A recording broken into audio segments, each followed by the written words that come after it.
आप देख रहे हैं न्यूज 24। मैं हूं मानव गुप्ता और स्टूडियो से निकल कर आ गया हूं बेंगलोर, जहां कर्नाटक का इलेक्शन कैंपेन अपने चरम पर है। बीजेपी की तरफ से मोर्चा संभाले हुए यूनियन मिनिस्टर राजीव चंद्रशेखर भी हैं। राजीव जी टेक्नोक्रेट रहे हैं, फिर एक पॉलिटिशियन बनने के बाद अब आईटी मिनिस्ट्री और इलेक्ट्रॉनिक्स मिनिस्ट्री भी संभालते हैं। लेकिन इलेक्शन कैंपेन में कर्नाटका में, क्योंकि आप यहीं से राज्यसभा के मेंबर भी हैं, कौन कौन से इश्यूज आप उठा रहे हैं इस बार? देखिए, हमारा इशू बड़ा स्पष्ट है। हमारा मुद्दे बड़े स्पष्ट हैं कि हम ने जो 3.5 साल में हमने काम किया है, हम एक प्रो इनकम्बेंसी कैंपेन चला रहे हैं। हमने जो काम किया है और इस मुसीबत के टाइम में जब कोविड महामारी सभी के सामने था, हमने जो काम किया है, हमने जो लोगों के लाइव्स और लाइवलीहुड्स में प्रोटेक्ट करने का काम किया है और उसके बाद जैसे हमने इकोनॉमी को आगे बढ़ाया है, इसके बारे में हम लोगों के सामने रख रहे हैं और एक प्रो इनकम्बेंसी कैंपेन चला रहे हैं। लेकिन जो मैनिफेस्टो है उस पर तो कांग्रेस अटैक कर रही है। वो कह रही है यूनिफॉर्म सिविल कोड और एनआरसी, इन इश्यूज का कर्नाटका इलेक्शन में क्या काम है? देखिए, वो तो अटैक करेंगे ही, उनका काम ही है अटैक करना। वो क्या करेंगे? वो डीके शिव कुमार और सिद्धरामैया, तो उनका एक पॉलिटिक्स ही है कि वो डिस्ट्रैक्ट करे लोगों से कि उनका क्या ट्रैक रिकॉर्ड रहा है। देखिए, लोग यहाँ जानते हैं कि 60 साल से कर्नाटक में शासन कांग्रेस चलाता था और आज के दिन वो जो निकल के प्रॉमिस करते हैं या गारंटीज देते हैं, लोग यही पूछेंगे ना कि 60 साल में हमने काम नहीं किया, आज क्या गारंटी दे के घूम रहे हैं हम। तो ये उनका, वो तो अपोज करेंगे ही, वो हमें थोड़ी वेलकम करेंगे। वो उनका काम ही है अपोज करना, झूठ बोलना, प्राइम मिनिस्टर को अब्यूज करना। उनका पॉलिटिक्स एक तरह से बड़ा स्पष्ट रूप का उनका पॉलिटिकल स्ट्रैटेजी बन गया है, उनका पॉलिटिकल आइडियोलॉजी बन गया है। प्राइम मिनिस्टर को गाली गलौज देना, झूठे वादे करना और फिर अपीजमेंट करना, इनका 3 डायमेंशनल पॉलिटिकल आइडियोलॉजी है और ये देखते हैं कितना आगे लेके जाते हैं उनको। वो तो कह रहे हैं कि आपने पहले एनआरसी और यूसीसी का जिक्र किया। वो कह रहे हैं हम आएंगे तो हम बजरंग दल पे, पीएफआई पे हम बैन लगा देंगे। देखिए, उनके मैनिफेस्टो में कोई इसका कोई महत्व नहीं है, उनका कोई रेलेवेंस नहीं है, क्योंकि वो जानते हैं उस मैनिफेस्टो को इम्प्लीमेंटेशन करने का कोई भी मौका मिलेगा नहीं उनको मालूम ही है। तो वो कुछ भी लिखे हैं मैनिफेस्टो में कि आपको बैन कर दें, मुझे बैन कर दें, क्योंकि मैं उनके खिलाफ बोल रहा हूँ, वो मुझे भी बैन कर लेंगे। उससे क्या होता है?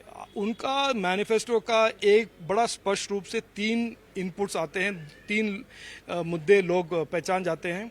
एक तो वो फेक प्रॉमिसेस करते हैं, 60 साल से जो नहीं किए आज वो करना चाहते हैं। दूसरा, प्राइम मिनिस्टर को गाली गलौज देते हैं और तीसरा, अपीसमेंट की राजनीति करते हैं।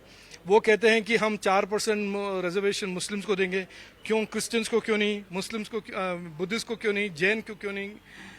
तो उनका एक तरह से एक रट में पड़ गए हैं कि वो एक अपीजमेंट पॉलिटिक्स के बलबूते उनका पॉलिटिक्स चलाना चाहते हैं और कर्नाटक के लोग उनको सख्ती से जवाब देंगे इस बार। राजीव जी, लगता है आपको कि कर्नाटका में जो मैनिफेस्टो बीजेपी का आया है और जो यहाँ जिन मुद्दों पर आप चुनाव लड़ रहे हैं, क्योंकि आप मोदी गवर्नमेंट में मिनिस्टर भी हैं, तो क्या नेशनल एजेंडा कर्नाटका के एजेंडा में रिफ्लेक्ट हो रहा है क्या, जो बीजेपी का एजेंडा? देखिए, कांग्रेस ये नहीं मानती, लेकिन हम तो मानते हैं हर स्टेट देश का हिस्सा है।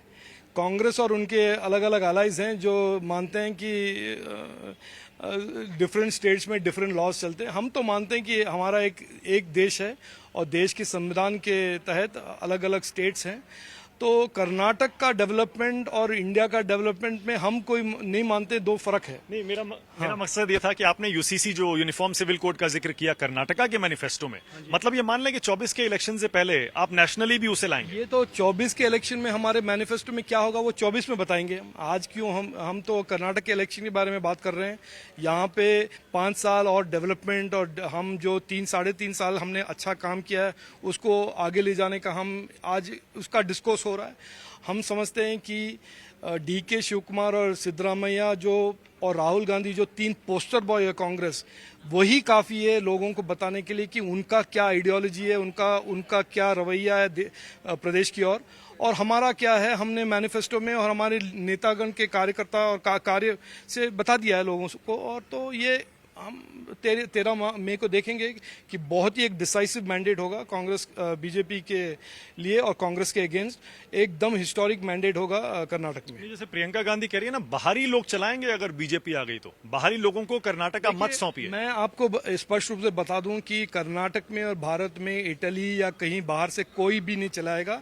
यहाँ के लोग हमारे चुने हुए प्रतिनिधि को मुख्यमंत्री बनाएंगे और ऐसे मुख्यमंत्री को बनाएंगे जो हमारे देश और प्रदेश को आगे ले जाएंगे। ओके राजीव जी, क्योंकि आप आईटी मिनिस्टर भी हैं, हाल के दिनों में जो गवर्नमेंट की एक फैक्ट चेक यूनिट, अच्छा ओके इलेक्शन पर एक सवाल और पूछते, कांग्रेस की तरफ से बार बार जो एलिगेशन लग रहा है 40%, इस पर आपका क्या जवाब है? नहीं, देखिए वो समझते हैं कि वो बड़ा स्मार्ट है और उनके जो लेजेंडरी करप्शन के ट्रैक रिकॉर्ड है 60 साल से, और जो डीके शिव कुमार और सिद्धरामैया पोस्टर बॉय हैं करप्शन के, उन्होंने ये समझ लिया कि हम 40% का एक बलून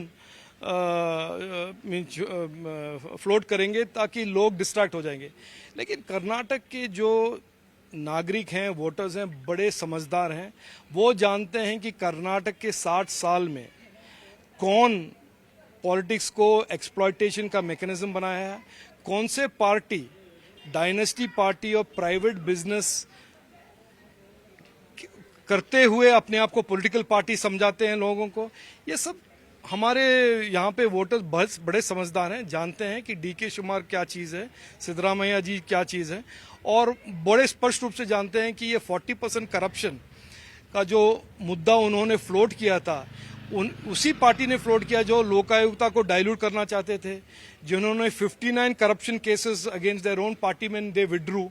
यही पार्टी 10-20 कॉन्ट्रैक्टर्स के साथ टीवी के सामने आकर कह रहे हैं 40% करप्शन।